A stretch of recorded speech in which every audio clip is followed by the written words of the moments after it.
अस्सलाम वालेकुम नाज़रीन इकराम, नबी कायनात सल्लल्लाहु अलैहि वसल्लम का इरशाद ग्रामी है कि पहली उम्मतें भी रोज़ा रखती थीं, ये उम्मत भी रोज़ा रखती है, लेकिन इन दोनों के रोज़े में एक बड़ा बुनियादी फ़र्क है कि वो लोग सहरी नहीं खा सकते थे, उनको इजाज़त नहीं थी। इस उम्मत को सहरी खाने की इजाज़त है।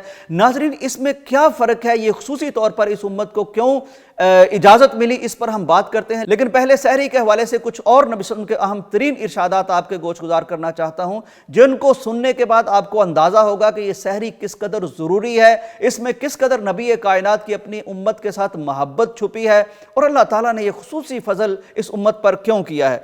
नाज़रीन इकराम, सबसे पहले तो सहरी के हवाले से नबी कायनात का इरशाद ग्रामी सुनन अबी दाऊद में मौजूद है कि जो शख्स रोज़े की नीयत नहीं करता उसका रोज़ा नहीं होता। नफल रोज़े का मामला ये नहीं है। नफल रोज़े में तो अगर आपने फजर के बाद कुछ नहीं खाया तो आप ज़ोहर तक भी रोज़े की नीयत कर सकते हैं, लेकिन फ़र्ज़ रोज़े में रात को रोज़े की नीयत करना ज़रूरी है। उस नीयत से अगर आप सहरी खाएंगे तो फिर आपका रोज़ा होगा। तो ये अहम तरीन बात हमें हर एक को ज़रूर बतानी चाहिए कि रोज़े की नीयत करना ज़रूरी है। नीयत ज़ाहिर है, जो तरावी पढ़ता है, जिसके ज़हन में है कि सुबह रोज़ा रखना है, तो उसकी नीयत ही है, इसकी अलग से कोई नीयत करने की ज़रूरत नहीं है। नाज़रीन, नबी कायनात सल्लल्लाहु अलैहि वसल्लम का बहुत खूबसूरत सहरी के हवाले से एक और इरशाद ग्रामी यह है कि आपने फरमाया कि सहरी में अल्लाह ने बरकत रख दी है, सहरी ज़रूर करो। अगर कुछ ज़्यादा मौका नहीं मिल सका, तबीयत नहीं चाह रही, तो एक घूंट ही पी लो, इसमें भी अल्लाह ताला बेशुमार बरकत अता फरमा देगा। एक और हदीस मुबारका है कि जो लोग सहरी करते हैं, हालांकि सहरी हम अपने लिए करते हैं, रोज़ा हमारा आसान होता है, लेकिन नबी कायनात का इरशाद ग्रामी है कि सहरी करने वालों के लिए फरिश्ते दुआएं करते हैं, वो रहमत की दुआ करते हैं, वो मगफरत की दुआ करते हैं, वो बख्शिश की दुआ करते हैं, वो सहरी खाने वालों पर दुरूद भेजते हैं। सहरी के हवाले से नबी कायनात सल्लल्लाहु अलैहि वसल्लम का एक और इरशाद ग्रामी यह है कि मोमन की बेहतरीन सहरी खजूर है। खजूर पे बड़ी तहकीकात हो चुकी हैं, वो एक तिब्बी मामला अलग से है, लेकिन इसमें बेशुमार फ़ायदे की चीज़ें हैं। ये एक बेस्ट डाइट है, ये कंप्लीट डाइट है। इसको खा लेने के बाद जिस्म की जितनी ज़रूरियात हैं वो बड़ी अच्छी तरह पूरी हो जाती हैं। तो सहरी में हमें खजूर ज़रूर इस्तेमाल करनी चाहिए, ये नबी कायनात का इरशाद ग्रामी है। सहरी के हवाले से एक और बड़ा मसला सामने आता है जी कि हम सहरी कर रहे हैं तो अजान शुरू हो गई है तो क्या खा सकते हैं। तो नबी कायनात सल्लल्लाहु अलैहि वसल्लम की एक और अपनी उम्मत पर शफकत, मोहब्बत और रहमत यह है कि आपने फरमाया कि अगर कोई शख्स सहरी कर रहा है, अजान शुरू हो गई है, तो उसके हाथ में जो बर्तन है वो उसको रखे नहीं, वो उसको छोड़े नहीं, बल्कि अपनी जो ज़रूरत है, जो उसके अंदर चीज़ मौजूद है, वो उसको खा सकता है। ये बड़ी ज़रूरी बात और बड़ी ज़रूरी चीज़ है जो नबी कायनात सल्लल्लाहु अलैहि वसल्लम ने हमें खुसूसी तौर पर बताई और हमें यह इजाज़त नबी कायनात के तोफ़ैल मिल गई है।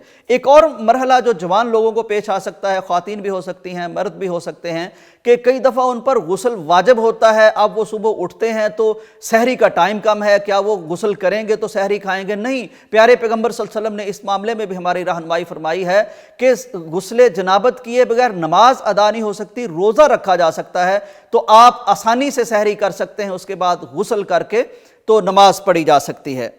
नाज़रीन इकराम, सहरी के हवाले से एक और अहम तरीन बात यह है कि नबी कायनात सल्लल्लाहु अलैहि वसल्लम ने यह फरमाया है कि सहरी कब करनी चाहिए। सहरी जितनी अजान के करीब होगी उतना ही प्यारे पैगम्बर सल्लल्लाहु अलैहि वसल्लम का इरशाद ग्रामी है कि सवाब ज्यादा मिलेगा। बल्कि नबी सल्लल्लाहु अलैहि वसल्लम का इरशाद यह है कि मुझे ये हुक्म दिया गया है, यानी नबी सल्लल्लाहु अलैहि वसल्लम को अल्लाह ताला की तरफ से ये हुक्म दिया गया है कि सहरी को आपने ताखीर से करना है, बिल्कुल अजान के करीब जाके। ये जो हमारा कुछ लोगों का रवैया होता है कि वो रात को ही कुछ खा के सो गए, उसको सहरी समझते हैं, और या फिर 2 घंटे पहले सहरी कर लिया। नहीं, कोशिश करें कि ये करीब जाके अजान के को आधा घंटा पहले, को पौन घंटा पहले, जिस तरह की आपकी हैबिट है, जितनी देर में आप खाते हैं उतना दौरानिया रख के सहरी खाएं। ये मुसलमानों को हुक्म दिया गया है नबी सल्लल्लाहु अलैहि वसल्लम के जरिए से। नाज़रीन इकराम, एक और सवाल सहरी के हवाले से हमारे जहनों में आता है, हम पूछते भी हैं उलमा इकराम से कि अगर कभी सहरी रह जाए तो क्या रोज़ा हो जाएगा?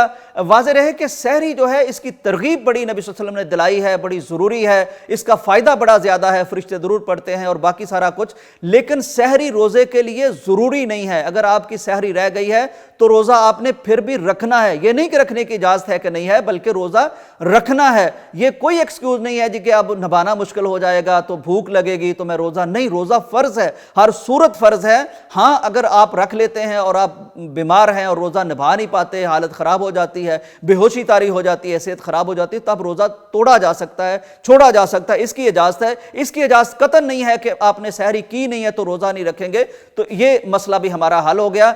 لیکن سحری کے متعلق یہ جو نبی کائنات صلی اللہ علیہ وسلم کی میں نے شروع میں بات کی تھی، آپ نے فرمایا کہ اہل کتاب میں اور ہمارے روزے میں فرق یہ ہے کہ ہم سحری کھاتے ہیں، وہ سحری نہیں کھاتے ہیں۔ ناظرین اکرام، جتنی احادیث میں نے آپ کے سامنے رکھی ہیں، اس سے آپ اندازہ کیجئے کہ پیارے پیغمبر صلی اللہ علیہ وسلم کس قدر ہم پر مہربان ہے، کس قدر ہمارا انہیں خیال ہے کہ وہ ہمیں سحری کے متعلق کبھی درود کی بات بتاتے ہیں، کبھی تاخیر سے کھانے کی بات بتاتے ہیں، کبھی خاص طور پر بتاتے ہیں کہ یہ ہمارا شعار ہے، کبھی اس میں برکت کی ہمیں بات بتاتے ہیں، اور کبھی ہمیں کھجور کی طرف توجہ دلاتے ہیں۔